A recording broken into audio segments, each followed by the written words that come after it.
하나님과 나라는 제목을 정했고요. 이사야 43장 1절 한 절 말씀으로 오늘 함께 하나님 말씀 나누고자 합니다.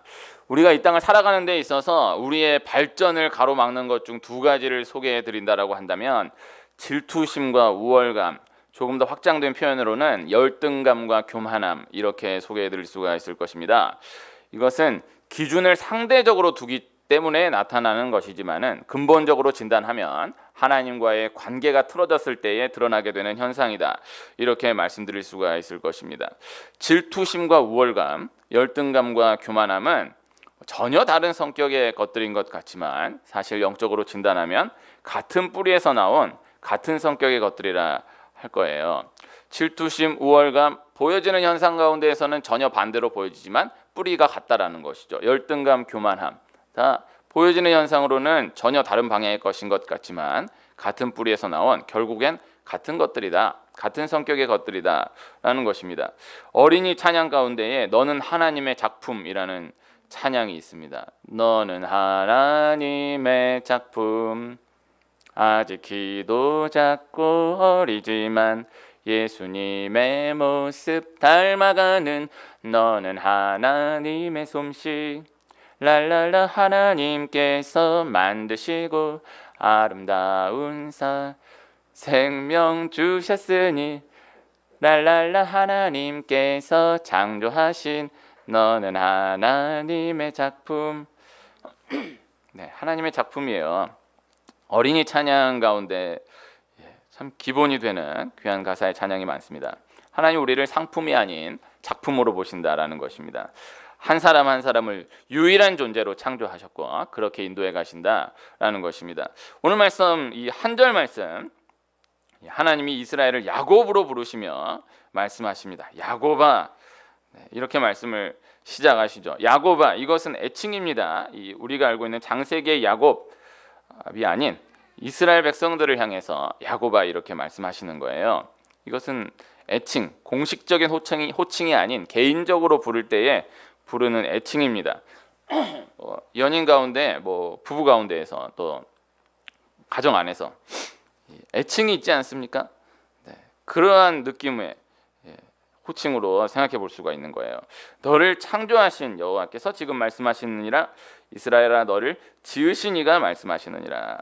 창조하신, 지으신, 하나님이 너를 창조하셨다라는 것, 너를 지으셨다라는 것입니다. 그리고 내가 너를 구속하였고 구속하셨다라는 것이죠. 구속이라는 단어가 사실 기독교 안에서의 단어라 세상 가운데서는 잘 소통되기가 어려운 때가 많은데, 구속이 이게 감옥에 들어가는 그 구속이 아니고 구속, 속량도 이거 잘 안 쓰는 단어죠. 되찾았다라는 단어입니다. 죄 가운데에서 값을 지불하여서 되찾았다라는 것, 다시 찾았다라는 것. 그 아들 예수 그리스도를 십자가에 내주심으로, 그렇게 대가를 지불하심으로 다시 찾으셨다라는 것입니다. 그리고 내가 너를 지명하여 불렀나니 너는 내 것이라. 네, 내 것이라. 원어 히브리어로는 레예요. 레. 이것은 이제 너는 내 것이다. 이것은 먼저는 우리는 하나님의 소유이다. 넌 내 거. 네, 그 뜻 분명히 담겨져 있고요. 그러나 내 것이라 이걸 직역하면은, 레라는 단어를 직역하면 뭐뭐로부터, 그래서 하나님에게서 나왔다, 하나님으로부터 나왔다라는 뜻이 돼요. 이 from, 그렇게 직역이 되는 거예요. 그래서 말씀을 시작하면서 이야기했던 질투심, 우월감, 이거 영적으로 진단하면 이 내 것이다, 요 레, 뭐뭐로부터, 이 개념을 기억하지 못하면서 출발된 것이다, 이렇게 말씀을 나눌 수가 있을 거예요. 제가 전도사 때 그때 당시에 초등학교 1학년이었던 아이 중에 이름이 이레인 친구가 있었습니다. 성이 이씨고 이름이 레. 그 아직도 기억에 남아있어요. 그 친구 이제 아마 성인이 됐을 텐데, 이레라고 하면 이제 가정이 이제 믿는 집안이니까 아마 여호와 이레, 이렇게 해서 하나님이 준비하셨다, 이러한 뜻으로 이레, 이렇게 이름을 지어 주었던 것 같아요. 근데 저는 이제 아이들 항상 부를 때 항상 성을 빼고 불렀기 때문에 다른 선생님들은 이레 이렇게 부르는데 저는 레라고 불렀어요. 레. 그 레라는 이제 이레, 하나님 준비하셨다라는 뜻이지만은 레, 하나님의 소유, 하나님에게서 나왔다. 그 친구 이름이 이레, 하나님께서 준비하셨다라는 뜻이면 있겠지만은 레라는 단어로 해서 하나님에게서 나왔다. 하나님의 소유이다. 이거 참 귀한 이름이다라고 생각했던 기억이 있습니다. 하나님이 천지 만물을 창조하셨어요. 모든 동식물들도 하나님이 창조하셨고 사람도 하나님이 창조하셨죠. 그러나 동물과 사람을 들어서 생각을 해본다라고 한다면 두 가지로 생각해 볼 수 있는데, 사람이 동물과 다른 것은 사람은 영적인 피조물로 창조되었다라는 것이고, 그에 연결지어서 또 하나를 생각해 보면 하나님이 처음 만든 사람 아담과 또 그의 아내 하와는 그 이름을 하나님이 지어주셨어요. 아담이라고 하나님이 지어주셨고, 그리고 하와는 그 에덴 동산에서 쫓겨나면서 죄를 짓고 범죄하면서 쫓겨나면서 하나님이 하와에게 하와라는 이름을 지어주신 거예요. 그런데 동물들은 이 아담을 통해서 이름을 짓게 하셨다라는 것이죠. 그래서 동물은 호랑이, 사자, 기린 이렇게 종으로서 이름을 부여받았지만은 사람은 한 사람 한 사람을 이름을 따로 불러서 인도하셨다라는 거, 이것이 당연한 것 같지만은 영적으로 그것이 중요한 것입니다. 오늘 말씀에 이 야곱아 너를 창조하신 여호와께서 지금 말씀하시느니라, 이스라엘아 너를 지으신 이가 말씀하시느니라, 이렇게 말씀하잖아요.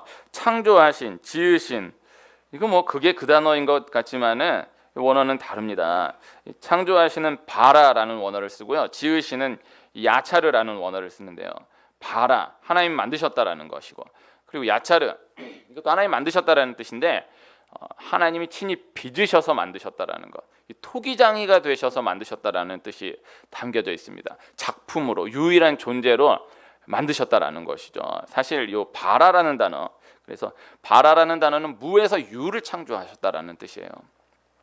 굳이 생각해 본다면 이 바라라는 단어가 성경에 있어서 더 중요한 역할을 차지하는 단어이긴 하지만은 오늘 말씀은 요 야차르, 우리를 작품으로 창조하셨다, 유일한 존재로 창조하셨다, 요 야차르라는 단어에 조금 더 초점을 맞추어서 나누고 있는 것입니다.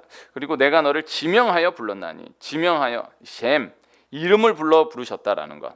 그래서 하나님이 한 사람 한 사람을 따로 보신다라는 것, 구별된 작품으로 보신다라는 것입니다. 하나님이 우리의 이름을 불러서 인도하신다라는 말씀은 성경 곳곳에 참 많이 나옵니다. 유대인의 문화 가운데에서 사랑한다라는 표현의 가장 위는 그 사람의 이름을 불러주었다라는 거예요. 이 유대인의 문화 가운데서 생각할 수 있어야 해요. 이름 부른다라는 것 뭐 그렇게 크게 생각되지 않을 수 있지만요, 유대인 문화 가운데에서 그 문화를 배경으로 한 성경으로는 이름을 불러주었다라는 그 이상의 사랑 표현이 없는 거예요.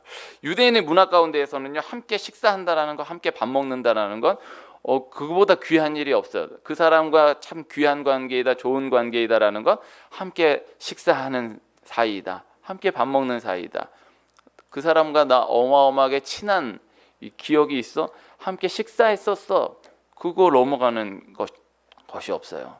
그래서 이름을 부른다라는 것, 함께 식사한다라는 것, 뭐 예를 들어서 이거 참 귀한 문화적인 뜻인데, 오늘 이름을 불러주었다라는 거예요. 이 김춘수의 꽃이라는 유명한 시 가운데 한 소절, 내가 그의 이름을 불러주기 전에는 그는 다만 하나의 몸짓에 지나지 않았다. 내가 그의 이름을 불러주었을 때 그는 나에게로 와서 꽃이 되었다. 너무너무나 유명한 시고 귀한 시이지만은 조심스럽지만, 그러나 이 시도 성경에 표현된 이름을 부른다라는 의미를 다 담고 있지는 못하다라는 생각을 합니다. 예수님이 삭개오를 만나신 이야기가 너무 단순하고 어떤 기적이 있지도 않고 그냥 예수님이 삭개오를 만나 주셨다라는 이야기가 전부인데, 그러나 너무너무나 귀하고 중요한 이야기입니다. 삭개오가 예수님 보고 싶어서 뽕나무 위로, 돌 무화과 나무 위로 올라갔다라는 것이죠. 그리고 예수님이 그 삭개오의 집에 잠시 머물러 주셨다라는 거예요. 그것이 이야기 전부예요. 그 이야기 가운데 가장 중요한 것은 예수님이 삭개오가 그 나무 위에 올라가 있는 것을 보시고 지나치시지 않고 삭개오를 불러주셨다라는 것인데, 그때 예수님이 삭개오를 삭개오야 속히 내려오라 이렇게 불러주세요. 그렇게 삭개오의 이름을 부르세요. 요거 사실 지나칠 수 있지만은요, 이건 기적인 것입니다. 예수님하고 삭개오는 한 번도 만난 적이 없는 사이예요. 그런데 예수님 거기서 야 거기 그 나무 위에 올라가 있는 애 거기 너 그거 내려와봐가 아니고 처음 보시는데 삭개오야 속히 내려오라 말씀하시는 거예요. 너무 귀한 거죠. 이름을 불러주셨다라는 것. 이것은 그저 한 번도 보지 못한 삭개오를 예수님이 어떻게 아시고 그 이름을 부르시면서 삭개오야 속히 내려오라 이렇게 말씀하셨을까? 참 예수님이시구나. 참 신기하다. 이런 차원을 넘어서는 너무너무나 큰 말씀이다라는 것입니다. 예수님이 삭개오를 어떻게 보셨는가, 그것을 통해서 하나님이 우리를 어떻게 보시는지에 대한 이해가 깊어져 가게 된다는 것이죠. 그것보다 중요한 것이 없는 것입니다. 하나님이 아담의 아들 셋을 주신 이후에 그 아들 에노스를 주시면서 여호와의 이름을 부르도록 허락하세요. 예수님이 예수님을 통하여서 우리로 하여금 하나님을 아빠, 아버지라 부를 수 있도록 길을 열어주셨습니다.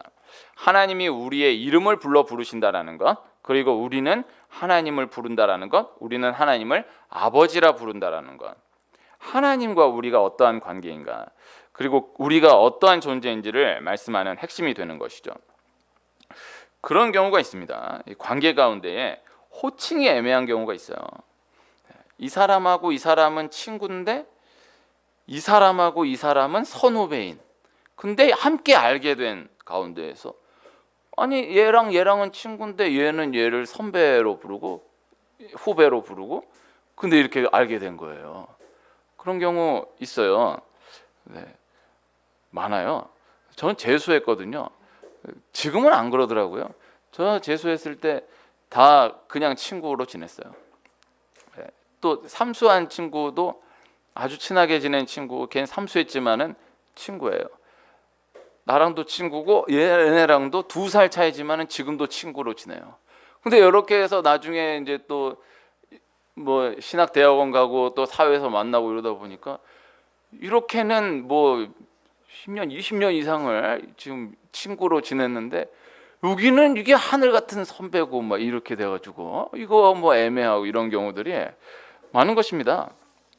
가정 안에서도 이게 이렇게 따지면은 이 사람이 손위인데 나이는 이 사람이 어리고 이런 경우 해서 또 뭐 그렇게 뭐라 부르기 애매한, 딱 그렇게 부르기 또 싫어서 못 부르고 애매해서 못 부르고 이런 경우가 있습니다. 많습니다. 그런 경우는요, 하여튼 뭐라도 부르는 게 이게 돼야 이게 되지, 뭐라고 부르기가 애매해가지고 못 부르고 그냥 이렇게 지내면요, 이거 어느 정도 이상 가까워지기 어렵습니다. 하여튼 뭐라도 불러야 돼요. 네, 그래서 저는 하여튼 만나면 세례를 받으셨나요? 세례를 받으셨다라고 하면은 집사님. 네. 세례를 안 받으셨다라고 하면 성도님인데, 성도님이라는 호칭이 이게 사실 성도가 집사보다 훨씬 더 귀한 호칭인데 이게 이렇게 부르면서 지내기가 사실 쉽지 않아요. 집사님이 좋은 거예요. 그래서 목사님이라 부르고 집사님이라 부르고 이게 귀한 겁니다. 이름을 부르는 것이 아주 중요한 것입니다. 귀한 것입니다. 하나님이 우리의 이름을 불러 부르셨다라는 것, 우리가 하나님을 예수님으로 인하여서 아버지라 부를 수 있게 되었다라는 것, 그것이 너무나 귀하다라는 것이죠. 그리고 그것을 통하여서 우리의 근본적인 존재에 대한 이해를 확인할 수 있다라는 것입니다.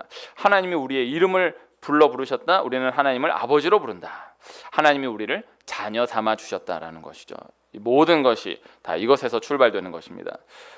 개그맨 박영진 씨가 한 프로그램에 나와서, 아마 모르실 수도 있을 텐데 저는 참 인상 깊게 봤던 기억이 있어서요. 이 개그 콘서트라는 프로그램이 상당히 괜찮았을 때는 상당히 유명했던 개그맨이거든요. 이 개그맨이 이 박영진 씨가 한 프로그램에 나오셔가지고 이분 유행어가 있어요.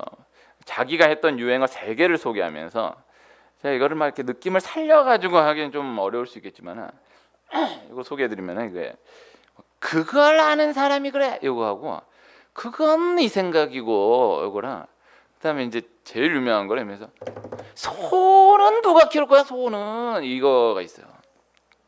근데 이거 아마 지금 하긴 좀 어려울 것 같은데, 아무튼 이거 벌써 10년 다 됐나 넘었나 그래요.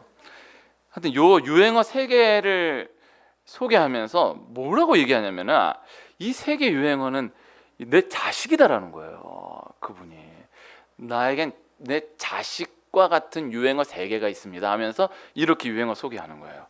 근데 저는 그렇게 표현하는 그 표현을 듣고 참 은혜를 받았던 기억이 있습니다. 이거 되게 우스운 것 같지만요, 그 개그맨, 이 개그로 이 프로로서 먹고 사는 사람으로는 그 말 한마디, 그렇게 어쨌든 그 구간 가운데에서 상당히 유행하고 이렇게 많은 사람들이 재미있어하고 했던 그 말 한마디 만들어내는 게 쉬운 게 아니잖아요. 그 자식이라고 표현하시더라고요. 참 그 말 한마디 나오기까지가 너무나 많은 것들이 녹아져 있었을 것이다라는 생각을 해보게 되었던 기억이 있습니다. 뭐 말씀에 이해를 도울 수 있을 거라는 생각에 또 하나 소개해드리면, 저에겐 자전거가 하나 있습니다. 제가 전도사 시작한 지 얼마 안 됐을 때 이 자전거 사업을 하시는 한 집사님이, 자전거 회사를 경영하시는 집사님이, 그 집사님은 그렇게 말씀해 주셨어요. 전도사님, 참 전도사님 말씀에 은혜를 받고 있습니다. 정말 너무 큰 은혜를 받고 있습니다 하시면서, 그 집사님 회사에서 당시로서 처음 선보이는 자전거라고 하면서, 아직 출시 전이라고 하면서, 이거 전도사님께 가장 먼저 선물 드리려고 합니다 해서 주신 거예요.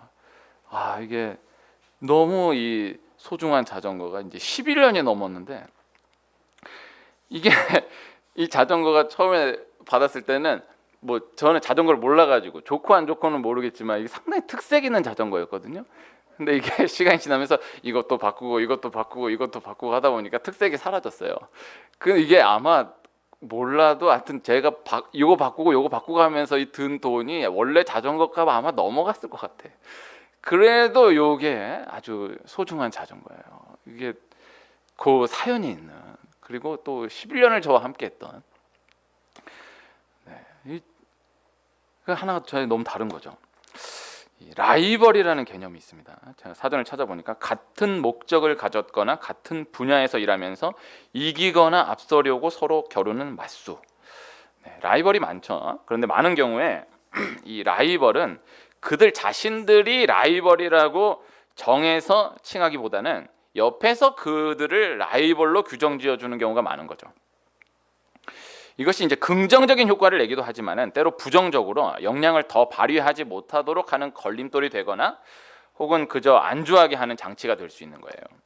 이제 그 사람들은 친한데 계속해서 옆에서 라이벌이라 이러면서 좀 애매해지는 경우나, 정말 이제 그 사람이 라이벌이다 이렇게 생각을 하게 되어서 오히려 이 자기 페이스를 유지하지 못하고 이 부정적인 감정을 가져오게 하거나, 혹은 라이벌이라고 생각했던 그 사람을 넘어서게 되면서 더 이상 앞으로 나아가지 못하는 이런 경우가 있는 것입니다.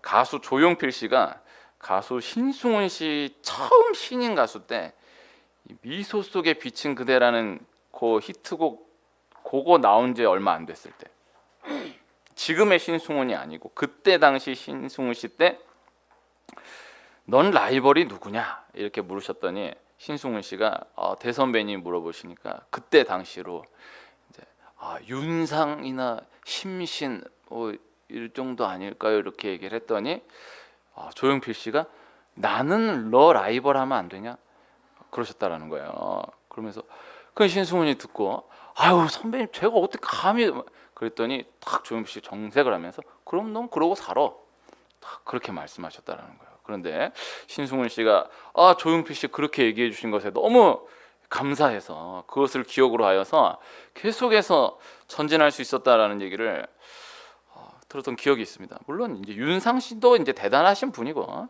심신 씨도 대단한 분이지만, 제가 요 설교 준비하면서 이제 심신 씨의 노래를 거의 한 30년 넘은 만에 이렇게 찾아보니, 이거 오늘 설교하는 요 내용하고 심신 씨의 뭐 히트곡 하나밖에 없다라고 얘기하면 너무 죄송스럽지만은 그래도 대단한 히트곡은 그 하나인데, 오직 하나뿐인 그대. 이거 내가 어제 밤에 요거 하나 듣다가 요 오늘 설교가 요 가사인데, 심신 씨 이 아름다운 세상에 오직 하나뿐인 그대. 하여튼 뭐 그건 어제 밤에 잠깐 생각했던 거고요. 하여튼 이 지금의 신승훈이 아닌 신인 가수 신승훈의 입장에서 조용필을 라이벌로 생각하고 달려나갔다라는 거, 이건 라이벌이라는 개념이 부정적일 수 있다라는 생각을 하지만은 굳이 라이벌이라는 개념이 필요하다라고 한다면 그렇게 두는 것이 좋지 않을까 이런 생각을 합니다. 중요한 것은 하나님은 우리를 누군가와 비교하여 보시지 않는다라는 것이죠. 우리 한 사람 한 사람, 어느 무리 가운데 어느 중에 한 사람이 아닌 유일한 한 사람으로 보신다라는 것입니다. 우리가 누군가와 비교하여 전진해야 한다라고 한다면 그저 어제의 나와 비교하여 오늘을 달려가고 또 오늘의 나와 비교하여 내일을 달려가기를 원하신다라는 것이죠. 시대가 계속해서 경쟁 시대로 간다라고 하지만은요, 그러나 영적으로는 이 유일의 개념이 더 강하여져 갈 것이다라는 믿음이 있는 거예요. 부정적으로 보면 코로나로 인해서 이 언택트 시대로 계속해서 가면서 또 AI 시대로 가면서 꼭 뭐 이거 아니면 이거 하면 되고 이거 아니면 이거 하면 되고 뭐 이거 아니어도 많고 이거 아니어도 많은, 네, 이러한 시대로 가는, 교회도 제가 지난주에 한 분이 참 너무너무 오랜만에 그런 것도 난 기적이라고 생각해요. 잠깐 그래도 영적인 만남을 깊이 만남을 가졌던 분인데 분이 그냥 갑자기 목사님이 생각해서 전화를 했습니다. 너무 감사하네요. 생각으로는 뭐 어떻게 그렇게 했을까? 그런데 이제 그래서 뭐 저한테 전화하면 또 이런저런 얘기하다 뭔 얘기하겠어요. 혹시 교회를 나가시나요? 네, 안 나가시겠죠. 네, 뭐 그때 코로나 전에 만나고 한 1년 됐네요. 만난 지가. 코로나 기간에. 근데 그분이 이렇게 얘기하시더라고요. 그래서 제가 이제 그때 당시는 이제 집이 먼 분이어가지고 우리 교회는 못 나오시겠지만은 어느 교회라도 가셨으면 좋겠다고 이렇게 얘기를 했었었는데 제가 교회 가시냐고 그랬더니 이렇게 얘기하시더라고요. 목사님 코로나가 돼가지고요. 지금 뭐 너무너무 교회가 많아졌어요. 다 교회예요. 뭐 어디 들어가도 다 볼 수 있고 다 들을 수 있고 그러니까. 그럼 뭐 또 제가 너무 그분 기분 좋게 얘기하는데 그렇게 신앙생활 하시면 안 됩니다 이렇게 얘기하겠습니까만은 그래도 이렇게 조심스럽게 그래도 교회 이렇게 정하셔서 다니시면 좋다고 얘기했죠. 이 교회도 이제는 뭐 이거 아니면 되고 이거 아니면 되지 뭐 없냐 다 이게 완전히 이제 이게 공식화되는 이런 시대로 가는데 이 대체제의 개념이 더 강화되는 그런 시대는 계속해서 흘러가고 사람이 계속해서 도구화되고 상품화되는 시대로 가는 것 같아 보입니다. 뭐 요사이 베스트셀러 가운데 하나 어른의 어휘력이라는 책에서 하나 소개해드리면요, 사물에 쓰는 말과 사람에 쓰는 말을 구분해야 한다라는 거예요. 그러면서 몸값이라는 단어, 이거는 그 작가로는 이건 너무 아니다라는 생각을 하신다라는 거예요. 참 공감을 했어요. 무서운 개념이거든요. 꼭 연예인이나 운동선수에 국한되는 것이 아니라 은연중에 전체로 확산되는 개념이에요. 몸값이 뭡니까? 네. 그 다음에 그분은 인적 자원이라는 어휘나 또 어느 기획사에서 아이돌 그룹을 내놓았다라는 표현. 이거 그냥 우리 이제 그냥 쓰는 표현인데 이게 다 사람을 사물로 보면서 이 어휘를 그냥 은연중에 그렇게 고착화 시켜 나가는, 부정적으로 보면 우리 사회가 계속해서 그렇게 가고 있는 것으로 보이는 것이 또 사실입니다. 그러나 오히려 그럼에도 영적으로 보면 유일의 개념은 분명 더해져 간다라는 것이죠. 세상이 아무리 변해도 하나님 변하지 않으시고 우리를 보시는 하나님의 마음이, 하나님의 관점이 변하지 않기 때문인 것입니다. 사울은 이스라엘의 첫 번째 왕이라는 엄청난 자리에 올랐음에도 불구하고 다윗이라는 한 사람에 사로잡혀서 사울은 천천, 다윗은 만만, 그 노래 하나에 사로잡혀서 그 남은 일생을 다윗 하나 죽이려는데 모든 힘을 다 쏟고 보내다가 죽게 돼요. 이것은 사울의 그릇이 작았다, 사울이 질투심이 많았다, 그렇게 생각될 수 있지만은 영적으로 보아야 하는 것입니다. 사울이 그렇게 다윗에 대한 질투심에 사로잡혔던 이유는 하나님과의 관계가 틀어졌기 때문이다라는 것이죠. 아무리 대단한 사람이라 할지라도 하나님과의 관계가 틀어지면 질투심에 또 혹은 그릇된 우월감에 사로잡혀서 잘못된 방향으로 나아갈 수밖에 없다라는 것입니다. 우리가 열심히 노력하며 힘쓰는 것이 다 중요합니다. 그러나 내 존재에 대한 바른 이해, 그 이해에 대한 깊어감, 그것이 근본됨을 기억해야 한다는 것이죠. 하나님이 우리 한 분 한 분을 창조하셨습니다. 지으셨습니다. 엄청난 대가를 치러 구속하셨습니다. 그리고 너는 내 것이라 말씀하시며 지명하여 부르셨다라는 것입니다. 기독교는 무엇을 해야 하는가를 말씀하는 종교가 아니다. 내가 누구인가를 계속해서 기억하며 되뇌이는 종교이다라는 것입니다. 하나님 앞에서의 나에 대한 이해가 깊어지는 만큼 다른 모든 것들은 다 따라오게 되기 때문인 것이죠. 오늘 함께 읽은 이사야 43장 1절 이 한 절 말씀 이거 새겨지는 또 다시금 기억되는 은혜가 있기를 축복합니다. 기도하겠습니다. 하나님 아버지 감사합니다. 하나님이 우리를 이름을 불러 인도하십니다. 하나님 우리를 창조하셨고 하나님 우리를 작품으로 지으셨습니다.